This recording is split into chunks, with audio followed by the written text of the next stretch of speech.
जय हिंद बच्चों। मैं श्रीमती उमा गोयल, शासकीय मॉडल उच्चतर माध्यमिक विद्यालय मंगावली, जिला अशोकनगर से हिंदी विषय की शिक्षक। मैं आज आपको हिंदी गद्य साहित्य के इतिहास के विषय में बताने जा रही हूँ। आशा करती हूँ आप इसको ध्यानपूर्वक सुनेंगे। हिंदी गद्य साहित्य का इतिहास। आधुनिक युग गद्य साहित्य के विकास का युग है। वास्तव में गद्य वह वाक्यबद्ध विचारात्मक रचना है जिसमें हमारी चेष्टाएं, हमारे मनोभाव, हमारी कल्पनाएं और हमारी चिंतनशील मनः स्थितियां सुगमता पूर्वक व्यक्त की जा सकती हैं। यही कारण है कि आज गद्य साहित्य सशक्त अभिव्यक्ति के द्वारा विविध विधाओं के माध्यम से अत्यधिक लोकप्रियता प्राप्त करता जा रहा है। गद्य के इस आधुनिक स्वरूप के विकसित होने के पीछे उसके विकास की एक लंबी सतत प्रक्रिया है। हिंदी गद्य का आदि रूप हमें नाथ साहित्य में प्राप्त होता है। नाथों ने हठ योग तथा ब्रह्म ज्ञान की व्याख्या ब्रजभाषा के गद्य रूप में की है। ब्रजभाषा में गद्य की परंपरा विट्ठलनाथ, गोकुलनाथ, नाभादास से होती हुई आधुनिक काल तक आई है। इस दृष्टि से भारतेंदु युग से पूर्व हिंदी गद्य के विकास को दो भागों में विभाजित किया जा सकता है। बच्चों, दो विभाग। प्रारंभिक काल।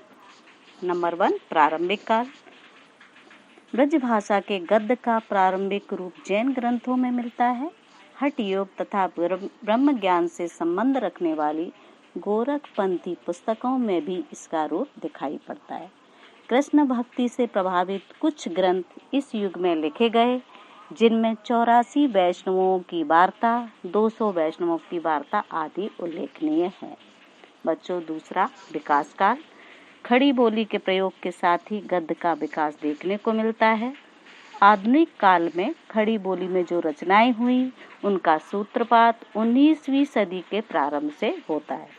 खड़ी बोली की प्रारंभिक कृतियों के रूप में मुंशी सदा सुखलाल की सुख सागर, इंसाअल्लाह खां की रानी केतकी की कहानी, लल्लू लाल की प्रेम सागर और सदल मिश्र की नचिकेतोपाख्यान आदि महत्वपूर्ण एवं उल्लेखनीय है। प्यारे बच्चों, साहित्य के क्षेत्र में भारतेंदु हरिश्चंद्र का आगमन एक महत्वपूर्ण घटना है। इनकी सबसे बड़ी देन है हिंदी को परिनिष्ठित रूप प्रदान करना। इस युग में सांस्कृतिक जागरण की एक लहर दौड़ चुकी थी। शिक्षित समाज पर युगीन परिस्थितियां प्रभाव डाल रही थी। इस समय भारतेंदु का एक मंडल तैयार हुआ।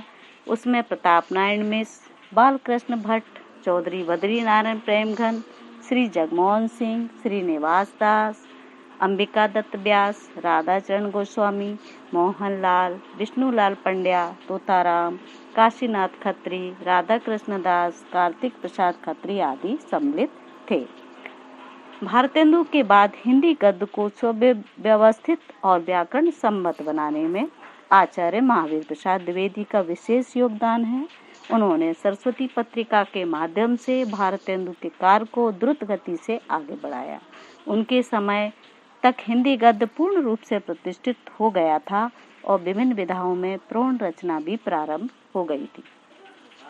बच्चों, गद्य की प्रमुख विधाएं इस प्रकार हैं: नाटक, एकांकी, उपन्यास, कहानी, निबंध। हिंदी गद्य की गौण विधाओं में आत्मकथा, रेखाचित्र, रिपोर्टाज, जीवनी, यात्रा वर्णन, संस्मरण, पत्र साहित्य प्रमुख हैं।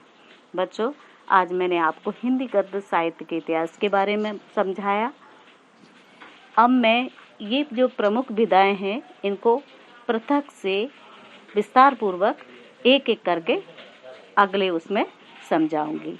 बच्चों, आज के लिए इतना ही।